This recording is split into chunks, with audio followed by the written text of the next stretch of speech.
Okay, this would be a response to semasiologistics and his response to antinatalism.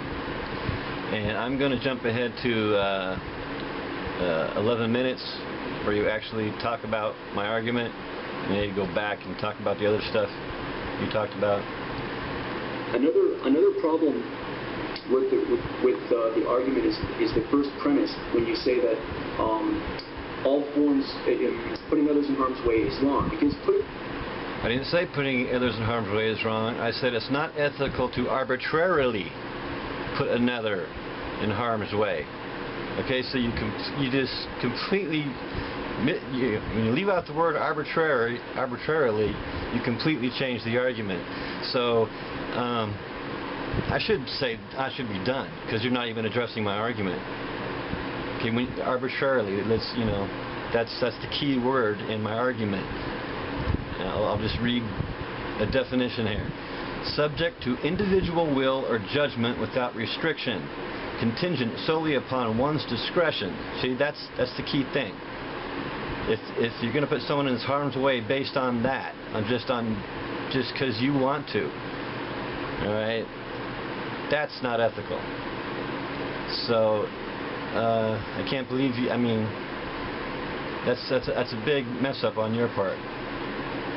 Because yeah, I mean, you're going to give examples where it may be necessary to, actually harm somebody to help them, but to arbitrarily harm someone or put them in harm's way is what's not ethical. Others in harm's way isn't necessarily wrong. It's not. Right. That's why you missed the word arbitrarily. Moral truth, right? It's generally wrong, right? If you say that sadomasochism doesn't exist, or masochism doesn't exist, martial arts don't exist, certain medical conditions don't exist, where a doctor has to inflict pain so that the patient, well, that's not arbitrary, is it? Might wake up so that the patient can be operated on so that the patient lives. There are many examples in society where harm is seen as good, like votive offerings, sacrifices, human sacrifices, sometimes self-sacrifice. Those are seen as forms of recognition. Those are seen as forms of respect, of love, of meaning, and so comparatively, the harm, the using the instrument of harm, is used in a way to make good, to do good, like in a justice system. We sometimes as society inflict harm on or put others in the way of harm for a higher good, which is... Well, again, you keep using this higher good thing. There's no higher good. All right, we're biological machines that are here because of about 4 billion years of evolution. DNA molecule, a stupid DNA molecule. I know, calling it stupid, I'm just putting it in the category of something that has no intelligence. That's the DNA molecule. That's why we're here. The maintaining of a code of ethics, a maintaining of certain behavior in that society. So I disagree with the first premise. The second premise, procreation puts others in harm's way. Well, see, again, you missed out the word arbitrary. Procreation arbitrarily puts another in harm's way. Okay? Big difference. But, I mean, yeah, procreation, it does put someone in harm's way, but it's done arbitrarily. For no purpose except for, I don't think you really, I guess the purpose is the higher good, which there is no higher good. We're just biological machines reproducing for the sake of reproduction because we got a notion in our head that we have to reproduce for some higher good, which doesn't exist. Cause and effect fallacy there.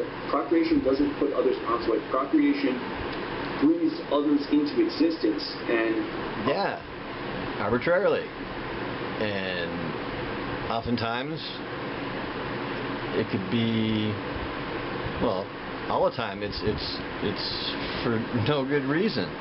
There's no higher purpose, there's no higher good. we're just procreating to stroke our egos, you know, make us feel proud. And it's doing it without consent. But there's plenty of people that say that they would rather not have been. This world is completely absurd. So you keep saying that if we go extinct, that will be absurd. No, what we have now is absurd. That's what I was saying. So you say a universe without sentient life is absurd. I say a universe with sentient life is absurd because it just puts us in sentient life in harm's way for no good reason. Much in the same way that, you know, the sun allows harm to happen, but it doesn't cause harm, right? The sun doesn't put others in harm's way. Well, the sun's a ball of gas. I mean, what the hell? I mean, the sun's just there. If we weren't here, there'd be no problem at all with the sun. All the problems boil down to sentient life. Sentient life it just creates problems. Without sentient life, there'd be no problems. The sun wouldn't be a problem. You know, the sun's is gonna burn out someday. It's gonna get bigger. Life on this planet will cease to exist. That's a fact.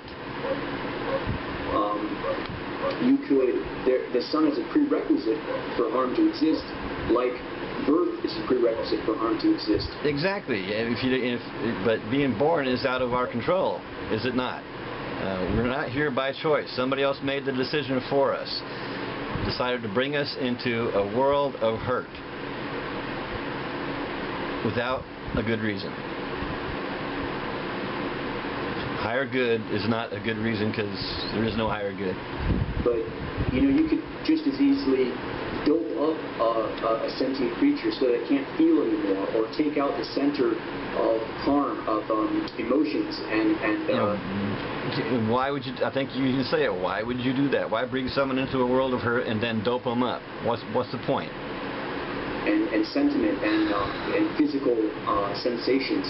You could take out that part of the brain that's responsible for everything that I just said, such that the thing doesn't feel pain anymore. You could punch him in the face and it wouldn't feel any pain. And you can't really say, well, we can't really all do that, or what would be the point of doing that? Because you can't do that for birth either. And I can also say, well, what would be the point of doing that, since you can't guarantee that life won't crop up again later? One, and two, you can't actually verify that that's the case, since by the time everyone's dead, you won't be able to know as a collective thing that everyone really did stop procreating. I mean, I don't see I mean, what's that got to do with my argument?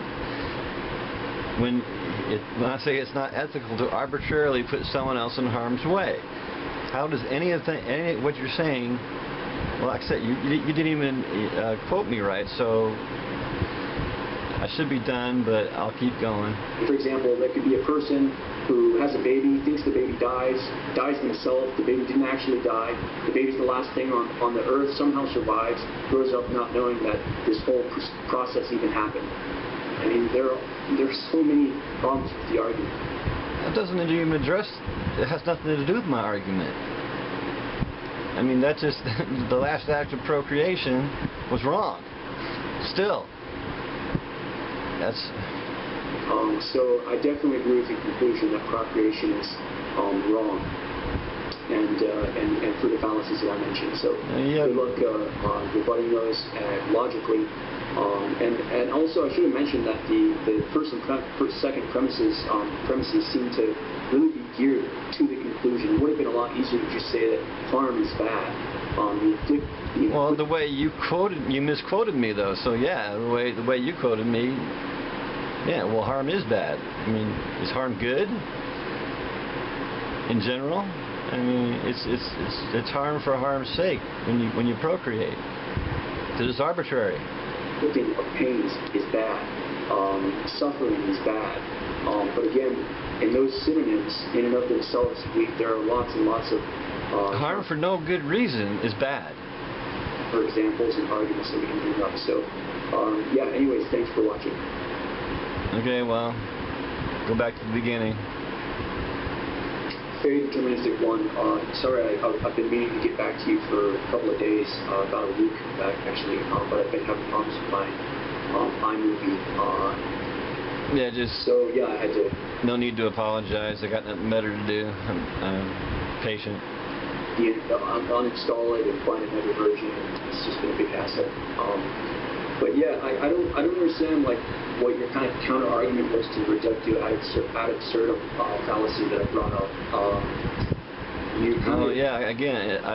You're saying that it would be absurd for sentient life to go extinct, and I'm saying having sentient life is absurd. So that's it. I mean, I don't see how you're basically saying sentient life needs to exist so that questions of morality can exist, and that's basically just an assertion. There's no need for us to exist except to stroke our egos. We're just biological machines. It's a deterministic world. Everything we do is done by these brains in our skulls. Okay? The I is a product of these brains in our skulls. Our brains are doing all the heavy lifting. We don't do anything that on our own, because we are a product of our brains. So explain that if I understand right, that morality is not existing doesn't have any effect on the argument, but that's actually exactly why it is a fallacy, why it's an absurd argument. Because no, it's not an absurd argument. It's not ethical to arbitrarily put another in harm's way. And if that means stop procreating. If we stop procreating, we will go extinct. You're saying that going extinct is absurd because then there won't be anybody here to talk about morality. But morality only exists because of sentient beings. The sentient beings don't need to exist. So the whole absurd thing is not doing it. I'm just going to go with some notes I made, kind of, because I'm on my second cigarette. So you said I have to establish. Wait. You said it wouldn't be a better world if we go extinct. It would be a world without suffering. How is that not better? You're saying you're talking about this higher good. There is no higher good. We're biological machines that don't need to be here. Say, I have to establish only one value exists. No, I don't. All I have to say is that it's wrong to arbitrarily put someone else in harm's way. And you need to counter that, not change the argument. You talk about Epicurus. I mean, the guy lived in 307 BCE. He didn't have the knowledge we have.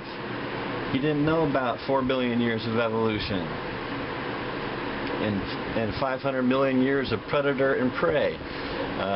Sentient life feeding on other sentient life. Is that a good thing? You want to keep that going? You say life is intrinsically a value to life. That's a circular argument. There's tons of values, whatever. It doesn't change the fact that arbitrarily putting someone else in harm's way is wrong. Something about human pleasure. Again, higher good would be eliminated. There is no higher good. We're biological machines. You had this thing about the poor guy with a nasty blanket, and eventually you'd have to get rid of the nasty blanket because it wasn't doing him any good. But there would be no poor guy with a nasty blanket if his parents hadn't made him. He says something about most people value life. So what?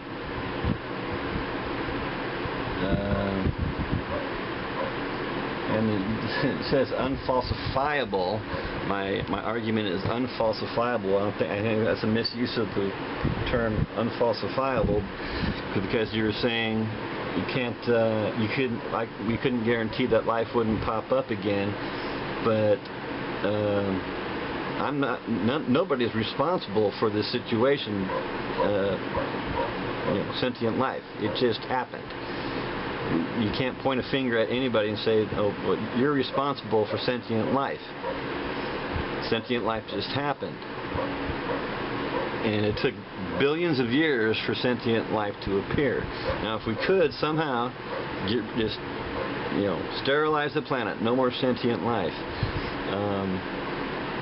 it would be reasonable to assume that it would take another couple billion years for sentient life to show up again, and the planet only has another billion years max.